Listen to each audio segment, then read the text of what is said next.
Iran में बमबारी और भारत में इस पर सियासत भारी। देखिए जरा ईरान क्या कर रहा है।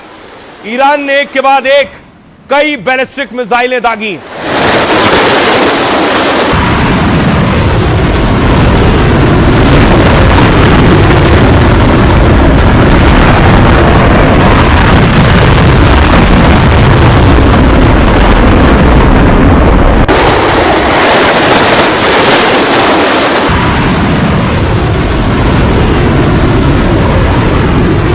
ईरान ये मिसाइल इजराइल और दूसरे मुस्लिम देशों में दाग रहा है। एक मिसाइल देखिए जेरूसलम में जाकर गिरी। ये तस्वीरें देख रहे हैं, मिसाइल हिट हुई है। जहां भी आयरन डोम डिफेंस सिस्टम काम नहीं करता है वहां ये मिसाइल हिट करती है।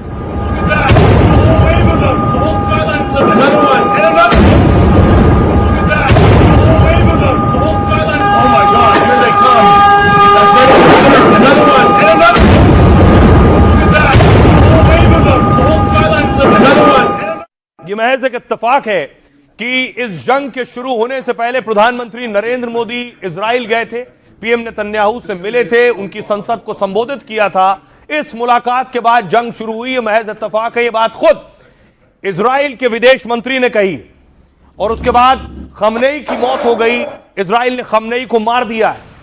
खमनेई की मौत के बाद अब भारत में सियासत हो रही है। कांग्रेस की बड़ी नेता सोनिया गांधी सवाल उठा रही हैं, कह रही हैं भारत चुप क्यों है। सोनिया गांधी सवाल कर रही हैं कि पीएम मोदी कुछ बोलते क्यों नहीं खमनेई की मौत पर।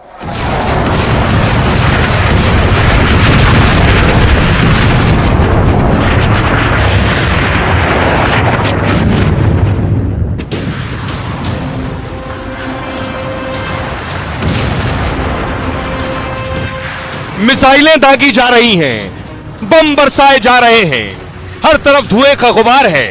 पूरी दुनिया की नजरें मध्य पूर्व में चल रही जंग पर टिकी हैं, लेकिन इधर देश में कांग्रेस की नजरें उस जंग में सियासत के अंगारे तलाश रही हैं। सोनिया गांधी ने पूछ लिया है कि आखिर खमनेई की हत्या पर प्रधानमंत्री मोदी ने चुप्पी क्यों साध रखी है। सोनिया गांधी ने पूछा है कि भारत इजराइल को खुला समर्थन क्यों दे रहा है। जिसका दुनिया में डंका बजता था वो डंका फट गया। हिम्मत नहीं है कि मोदी जी कोई स्टैंड ले सके। सोनिया के सवालों पर बीजेपी की ओर से जवाब आ रहे हैं। कांग्रेस को आईना दिखाने की कोशिश की जा रही है। पूछा जा रहा है कि कूटनीति को वोट बैंक की सियासत वाली नजरों से क्यों देखा जा रहा है। बैंक की राजनीति से प्रेरित होकर ऐसे ऐसे लिख छपवाए जाते हैं किसी और के द्वारा लिखवा के। सोनिया गांधी के सवालों ने देसी सियासत में चिंगारी लगाई है। तय मानिए ऐसी आग लगेगी कि इसको लेकर सियासी गलियारों में मिसाइलें भी दागी जाएंगी। अब देखिए जरा, ईरान के सुप्रीम लीडर अयातुल्लाह खमनेई की मौत हुई। उसके बाद अब सोनिया गांधी ने लेख लिखा है, चिट्ठी लिखी है। क्या लिख रही है सोनिया गांधी, कांग्रेस की वरिष्ठ नेत्री। सोनिया ने लिखा, दिल्ली की चुप्पी हैरान करने वाली है। यह तटस्थता नहीं, जिम्मेदारी से पीछे हटना है। सरकार ने ना तो खमनेई की हत्या की निंदा की और ना ही संप्रभुता के उल्लंघन पर कोई प्रतिक्रिया दी। पीएम मोदी ने अमेरिका इजराइल के हमले को अनदेखा किया है, केवल यूएई पर ईरान की जवाबी कार्रवाई की निंदा की है। दुनिया के सबसे बड़े लोकतंत्र को आवाज उठानी चाहिए। हत्या से सिर्फ 48 घंटे पहले पीएम इजराइल से लौटे, वहां उन्होंने नेतन्याहू के समर्थन की बात दोहराई। रूस और चीन ने इस मामले में दूरी बनाए रखी। ऐसे में भारत का खुला समर्थन गलत संदेश दे सकता है। संविधान आंतरिक मामलों में दखल से मना करता है। यह सिद्धांत भारत की विदेश नीति का आधार रहे हैं। मौजूदा चुप्पी इन सिद्धांतों से मेल नहीं खाती। 1994 में ईरान ने कश्मीर मुद्दे पर भारत की मदद की, जिससे कश्मीर मुद्दा अंतर्राष्ट्रीय स्तर पर नहीं पहुंच सका। यदि ईरान के मामले में भारत स्पष्ट नहीं बोलता तो छोटे देश भविष्य में उस पर कैसे भरोसा करेंगे। खमनेई की हत्या पर भारत की चुप्पी पर संसद में चर्चा हुई। इसके बाद बीजेपी सूत्रों का जवाब सामने आया। सोनिया गांधी ने जिस चुप्पी का चित्रण किया वो भ्रामक है। यह टिप्पणी भारत की जिम्मेदार कूटनीति के प्रति भ्रांति भी है। कूटनीति को तुष्टीकरण तक सीमित नहीं किया जा सकता है और ना ही इसमें घरेलू राजनीतिक लाभ देखा जा सकता है। भारत चुप नहीं है, लगातार संयम बरतने की अपील करता रहा है। गहरे आर्थिक संबंधों वाले देश के लिए ऐसी टिप्पणी उचित नहीं है। सोनिया गांधी हमेशा चुनिंदा मुद्दों पर ही आक्रोश व्यक्त करती हैं। वो इस संघर्ष में फंसे लोगों की चिंताओं को ना के बराबर समझती हैं। उनकी ताजा टिप्पणियां तुष्टीकरण के नजरिए से ज्यादा प्रेरित हैं। यह विडंबना है कि जो बांग्लादेश में हिंदुओं पर हमलों पर चुप रहे, वही अब भारत के संयमित रवैये को कर्तव्यहीनता बता रहे हैं। खमनेई ने बार बार भारत के आंतरिक मामलों पर टिप्पणी की। उन्होंने दिल्ली दंगों को लेकर दुष्प्रचार को बढ़ावा दिया। उन्होंने भारत की तुलना गाजा से भी की, जो भड़काऊ थी। 2008 हमलों के बाद ईरान की प्रतिक्रिया निराशाजनक थी। यूपीए सरकार ने इंटरनेशनल एटॉमिक एनर्जी एजेंसी में ईरान के खिलाफ मतदान किया था। 2011 में गद्दाफी की हत्या के वक्त यूपीए सरकार चुप रही। तब लीबिया के साथ भारत के काफी अच्छे रिश्ते थे। तब यूपीए सरकार गलत थी या अब मोदी सरकार? इस वक्त दुनिया के ज्यादातर देश सावधानी बरत रहे हैं, तो भारत पर मुखर होने का कोई दायित्व कैसे है? कब और कैसे बोलना है, यह राष्ट्र हित में भारत तय करेगा। सुनिए जरा इसके बाद सियासतदान क्या कह रहे हैं। सोनिया गांधी ने जो सवाल उठाया उस पर। ऐसी परिस्थिति में जब आप यूएई से भी बात कर रहे हैं, सऊदी से भी बात कर रहे हैं, आप इजराइल से भी बात कर रहे हैं, तो हिंदुस्तान को न्यूट्रल नजर आना चाहिए। और न्यूट्रल हमारी पॉलिसी है, हमारी विदेश नीति है। लेकिन ईरान के लिए दो लफ्ज भी नहीं बोले गए आपके, तो ये बहुत ज्यादा आश्चर्यचकित भी करता है और दुखी भी करता है। अब भाई सोनिया गांधी जी को याद रखना चाहिए कि उनकी सास हो या उनके सास के पिता हो, उस समय से भारत की नीति जो है वो बिल्कुल नॉन अलाइंड रहने की है। हमने शांति की अपील की और दोनों पक्षों से कहा है कि एकदम डिस्केलेट करना चाहिए, क्योंकि जब जंग होती है ना, तो या जंग जैसे हालात होते हैं तो निर्दोष नागरिक उसके ज्यादा शिकार होते हैं। बड़े से बड़ा पानी का जहाज कंपास पे निर्भर करता है। कंपास आप पे दिशा थोपता नहीं है, लेकिन निर्देश देता है ताकि अब भटकाव ना हो। ये भटकाव के लक्षण चिंता देते हैं।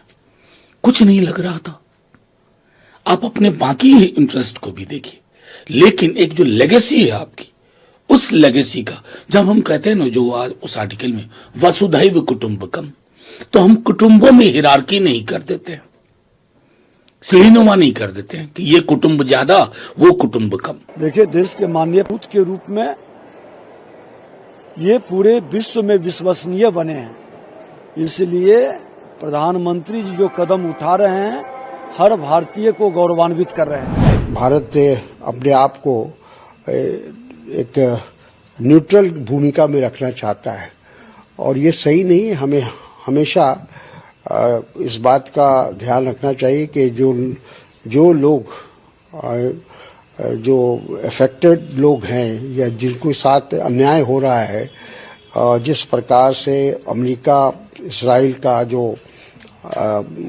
हमला हुआ है ईरान के ऊपर, वो साफ जाहिर करता है कि अपना ये लोग वर्चस्व चाहते हैं, हर कीमत पर चाहते हैं। इसराइल हम हमेशा भारत को मदद किया है, भारत का मित्र है, शत्रु नहीं, भारत को शत्रु नहीं। आप क्यों इसराइल को विरोध करता है बताओ?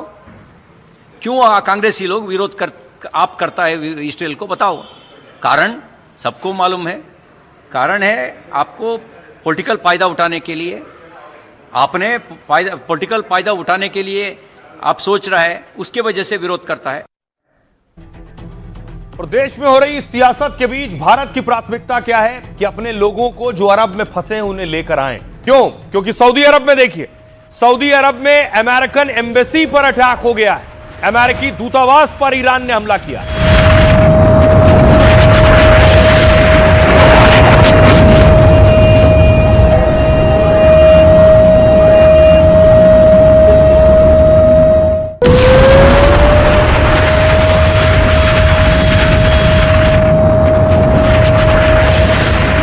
उसके बाद दावा है कि इराक में जो होटल था बताया गया जिसमें अमेरिकन मौजूद हो सकते हैं, उस पर अटैक किया गया।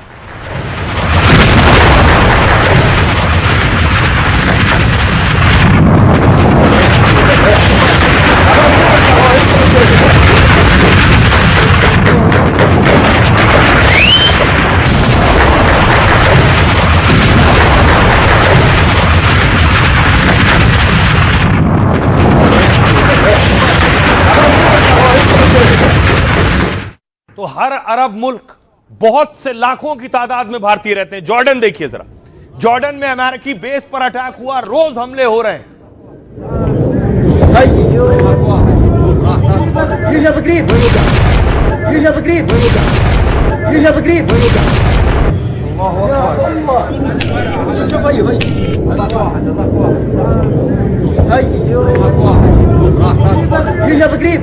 अब देखिए जरा, जॉर्डन में हमला हुआ, हमले के बाद देखिए घर में पर्दे जिस तरह से उड़े, उससे आपको अंदाजा होगा धमाका और धमक कितनी थी।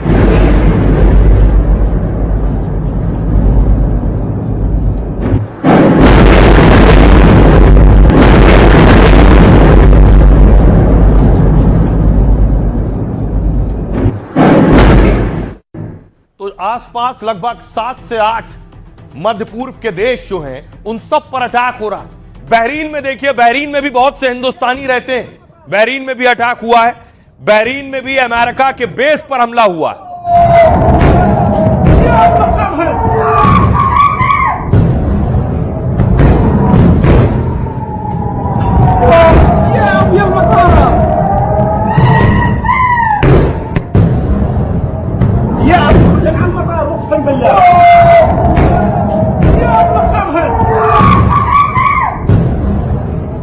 दूसरी तरफ संयुक्त अरब अमीरात यानी यूएई पर भी अटैक हुआ है। पोर्ट बताया जाता है जिस पर यह अटैक हुआ।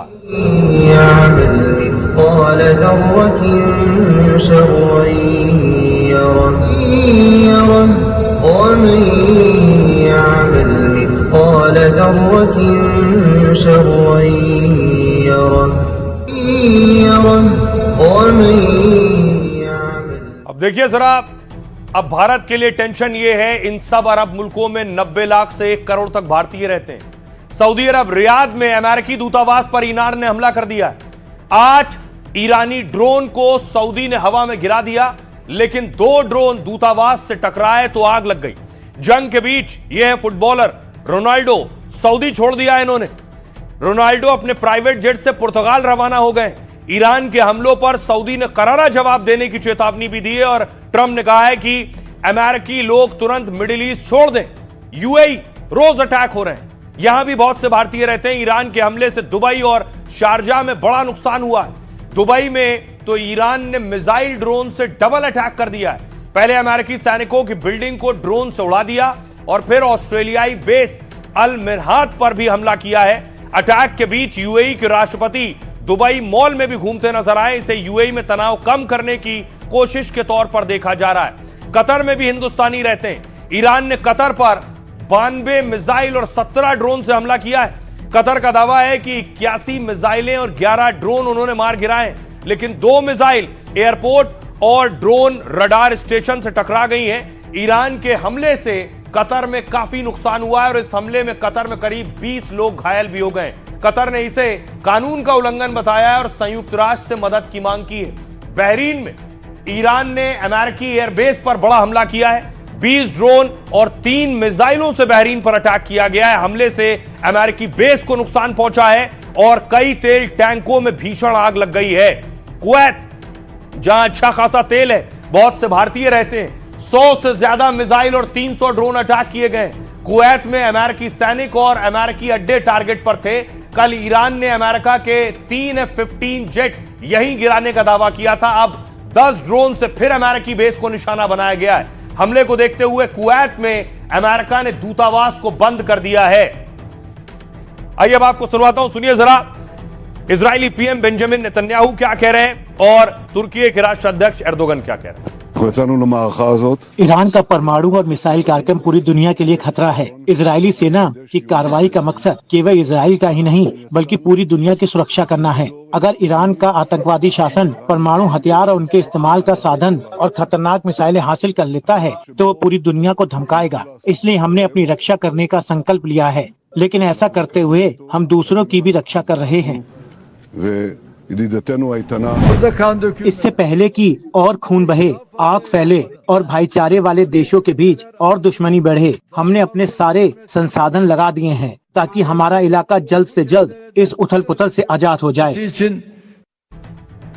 और इस मिसाइल बमबारी, ड्रोन अटैक के बीच जो भारतीय इन देशों में रह रहे हैं वो दहशत में, उनके परिवार जो भारत में हैं वो टेंशन में है।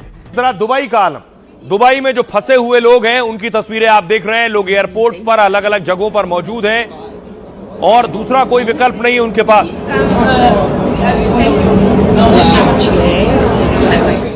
दुबई एयरपोर्ट की तस्वीर मैं आपको दिखाता हूं। ये देखिए, एयरपोर्ट खचाखच भरा है। लोग डरे भी हैं, दहशत में भी हैं, फौरन निकल जाना चाहते हैं। 5 घंटा गए, वापस आए उतना ही। आप इमिग्रेशन पे जाओ, वहाँ कैंप लो, निकल गए। बहुत से भारतीय जो फंसे हुए थे वो फ्लाइट के जरिए भारत आज लैंड हुए हैं। उनकी खुशी, उनका सुकून अपनी सरजमी पर उतरने के बाद चेहरे पर साफ दिख रहा है।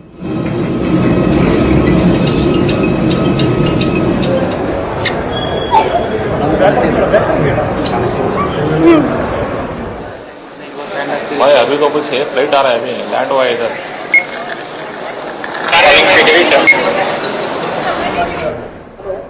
अब देखिए जरा, कितने भारतीय फंसे हैं, कितने आ गए हैं और कितनों को अभी लाना है। ईरान संकट का सबसे ज्यादा असर पड़ रहा है उड़ानों पर। दुनिया भर की 9000 से ज्यादा उड़ानों को रद्द कर दिया गया है।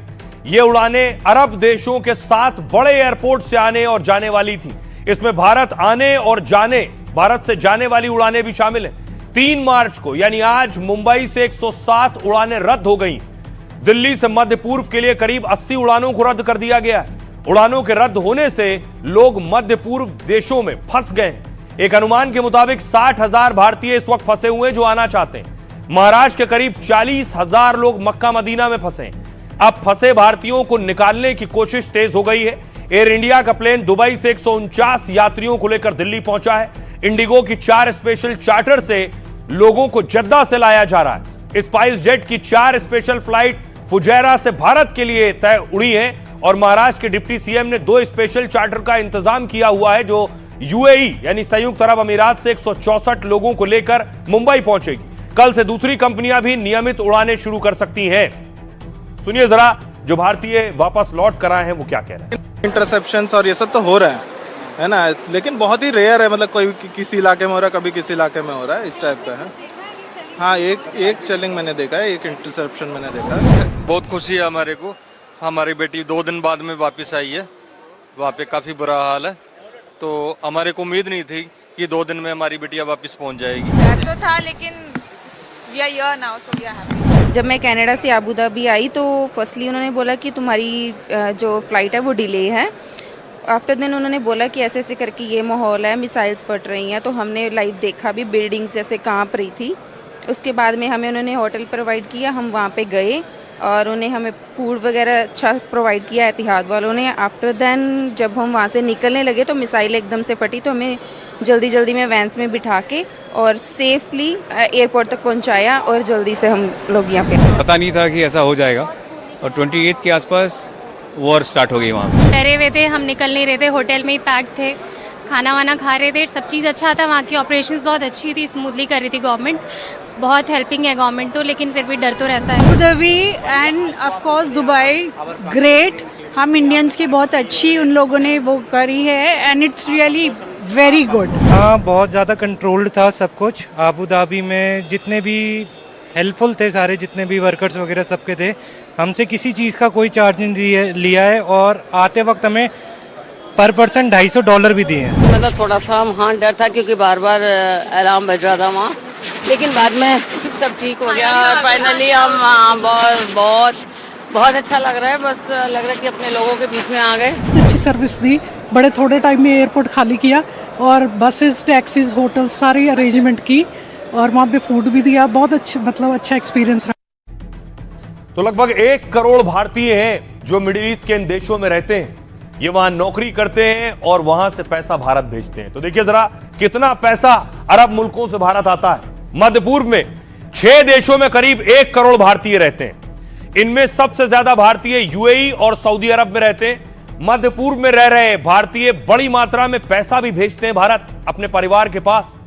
अमेरिका के बाद यूएई के सबसे ज्यादा पैसा भेजा जाता है और 2023-24 में भारत में विदेश से कुल 10 लाख करोड़ रुपया भेजा गया है। 23-24 में खाड़ी देशों से भेजा गया 40% यानी करीब 4 लाख करोड़। हालांकि 2016 के मुकाबले 2023 में इस आंकड़े में कमी आई है। 2016-17 में मध्य पूर्व देशों की हिस्सेदारी करीब 47% थी। यूएई से 20% यानी 2 लाख करोड़ रुपया भारत भेजा जाता है। सऊदी अरब से लगभग 7% यानी 70,000 करोड़ रुपए, कतर से 4% यानी 40,000 करोड़ रुपए भारत आते हैं, जो लोग वहां नौकरी करते हैं, काम करते हैं, परिवार को पैसा भेजते हैं। कुवैत से 4% यानी 40,000 करोड़ रुपए कुवैत से। ओमान से 2.5% यानी करीब 25,000 करोड़ रुपए भारत भेजा जाता है। जो लोग वहां हैं वो परेशान हैं। बड़ी खबर इस बीच आपको बताऊं जो आ रही है सीधे ईरान से। ईरान के बुशहर एयरपोर्ट पर हमला हो गया है। एयरपोर्ट पर खड़ा एक यात्री विमान तबाह हो गया है। अमेरिका इजराइल का एयरपोर्ट पर हमला। विमान की तस्वीरें मैं आपको दिखा रहा हूं। हम बात कर रहे हैं जो लोग फंसे हैं वो कैसे एयरपोर्ट के जरिए वापस आए, लेकिन एयरपोर्ट पर ही अटैक हुआ ईरान में। अटैक के बाद की तस्वीरें आप देख रहे हैं। जो विमान वहां खड़ा था, यात्री विमान है, वो पूरी तरह से तबाह हो गया है। एयरपोर्ट को टारगेट किया है इजराइल और अमेरिका ने।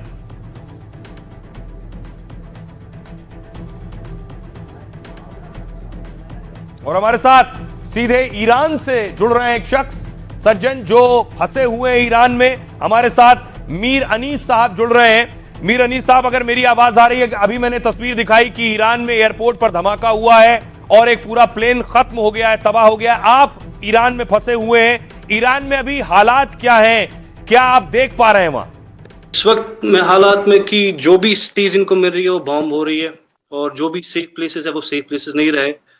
बट जो तेहरान के स्टूडेंट्स थे वो ज्यादा खतरे में थे बिकॉज तेहरान सेंटर सिटी है। उनको शिफ्ट किया नियरेस्ट को बोलते हैं, उधर पे शिफ्ट किया सेफ साइड पे, और एम्बेसी के लोग उनके साथ है। जो बाकी जो भी वो अरक हो या दूसरी यूनिवर्सिटी के बच्चे हो, उनके साथ कांटेक्ट नहीं हो पा रहा क्योंकि टोटल कट ऑफ है। सो कोई बात उनसे नहीं हो पा रही। इसको बोलते 15 मिनट पहले एक अटैक हुआ फ्रॉम 7 किलोमीटर अवे अगेंस्ट एक प्लेस है यहाँ पे, उधर पे अटैक हुआ। जी जी, it's getting bombed every hour. जी जी, अनीस हमारे साथ बने रहिए। अनीस के चेहरे पर आप टेंशन और वो परेशानी साफ देख रहे हैं। वो भी घर वापस आना चाहते हैं, लेकिन इस बीच ईरान भी अटैक कर रहा है। भारत के लिए एक और बड़ी टेंशन, भारतीय जो अरब मुल्कों में फंसे। दूसरी टेंशन क्या होनी? दूसरी टेंशन ये है कि तेल आता है, ईरान के रास्ते तेल आता है। ईरान के रास्ते जो तेल के शिप आते हैं, उन शिप्स पर ईरान अटैक कर रहा है। ओमान के शिप पर अटैक किए।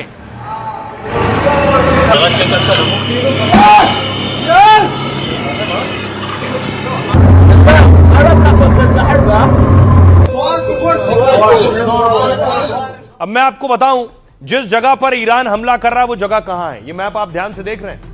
ये जो आपको नजर आ रहा है, ये है 33 किलोमीटर चौड़ा, इसे कहते हैं हॉर्मुज स्ट्रेट।